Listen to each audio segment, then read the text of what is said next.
Hanya jaksa inilah yang berani menangkap Jokowi dan Erick Thohir, dan hanya hakim inilah yang berani mengadili Jokowi dan Erick Thohir. Siapakah jaksa yang berani menangkap Jokowi dan Erick Thohir? Dan juga siapakah hakim yang berani mengadili Jokowi dan Erick Thohir? Nah, sebelum kita menjawab dan menjelaskan, mari kita buka terlebih dahulu tentang kenyataan di Republik Indonesia. Sampai saat ini ternyata masih banyak rakyat Indonesia yang mengidolakan kepada Pak Jokowi. Jadi masih banyak sekali rakyat Indonesia sampai saat ini yang mengidolakan Pak Jokowi. Hal ini sebagaimana masih banyak pula orang-orang NU, warga Nahdliyin dan Nahdliyat sampai saat ini yang mengidolakan para habaib Alwi. Jadi saat ini nih banyak sekali orang-orang yang mengidolakan Pak Jokowi, dan juga warga Nahdliyin Nahdliyat saat ini masih banyak sekali yang mengidolakan para habaib Alwi. Nah, mengapa Jokowi masih diidolakan dan juga mengapa para habaib Alwi masih juga diidolakan? Begini, Jokowi dengan gaya keluguan dan kelembutan. Jokowi itu kan kelihatannya lugu dan lembut gitu. Dengan gaya keluguan dan kelembutan mampu membuat banyak orang cinta dan fanatik buta kepadanya. Seperti para habaib Alwi yang ceramahnya lembut dan santun, mampu menipu jutaan umat Islam di Indonesia. Ini sungguh luar biasa keduanya. Sehingga mereka nih rakyat Indonesia yang mengidolakan Jokowi maupun yang mengidolakan para habaib Alwi, mereka semua sangat hormat, cinta dan membela mati-matian.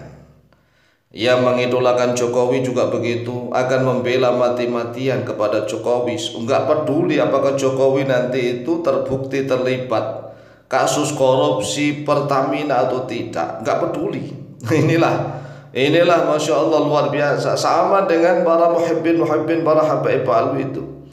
Para muhibbin habaib Alwi itu pokoknya seolah-olah sudah hilang kesadaran. Mereka mati-matian membabi buta, babi dan buta ya, membabi buta, membela tuan-tuan mereka.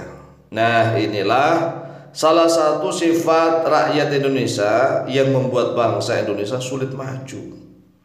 Mengapa? Karena mudah tertipu.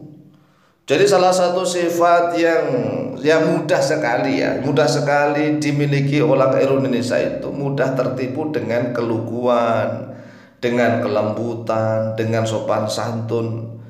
Memang ada pepatah mengatakan wong Jawa, bukan hanya orang Jawa tetapi Nusantara ini, dengan filosofi huruf hono coroko itu kalau dipangku itu akan mati. Dipangku artinya kalau dengan dilayani, dilembutkan ya, dengan sopan santun kelihatannya lugu, udah lupa. Nah, padahal ada juga pepatah mengatakan kalau seandainya penipu itu tidak lemah lembut penipu kok gak lemah lembut, ya mudah sekali lah diketahui orang.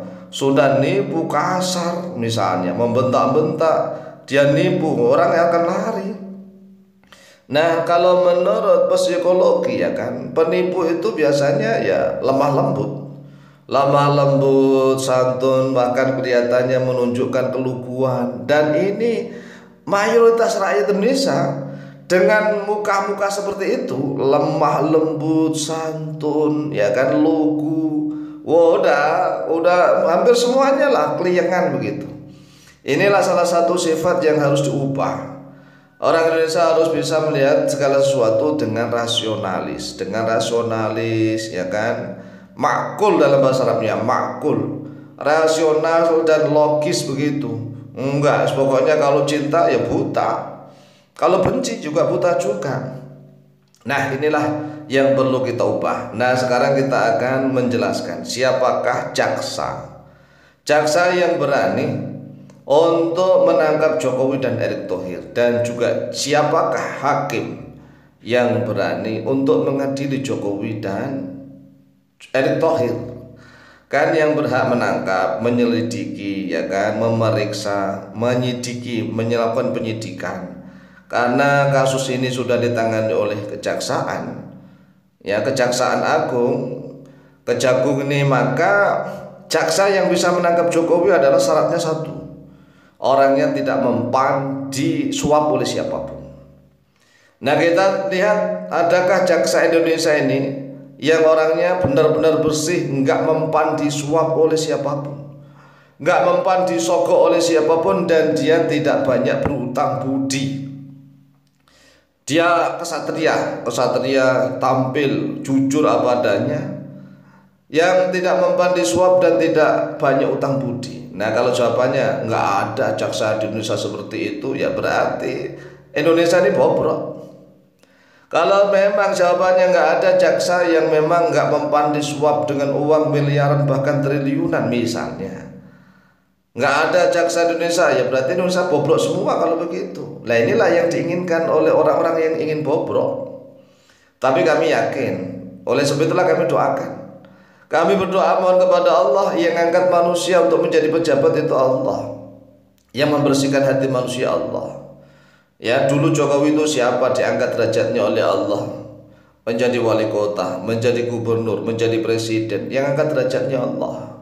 Yang bisa merendahkan, menghinakan juga Allah. Allahumma malikal mulki tu'til mulka man tasha wa tanzi'ul mulka mimman tasha wa tu'izzu man tasha wa tudhillu man tasha biyadikal khair innaka ala kulli syai'in qadir. Jadi sekali lagi ya, jaksa yang bisa menangkap Jokowi dan Erick Thohir itu jaksa yang tidak mampu disuap oleh siapapun.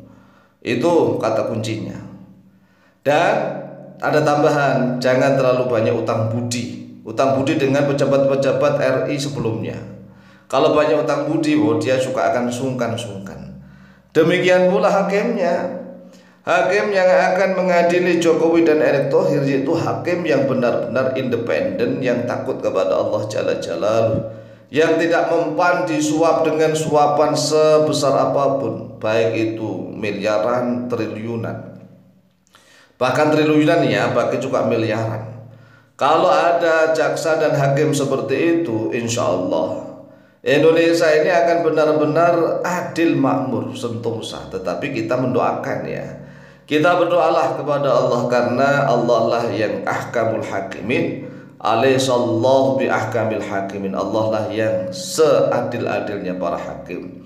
Inilah harapan kita, semoga Indonesia segera menjadi baldatun thayyibatun wa rabbun ghafur. Amin amin Allahumma amin.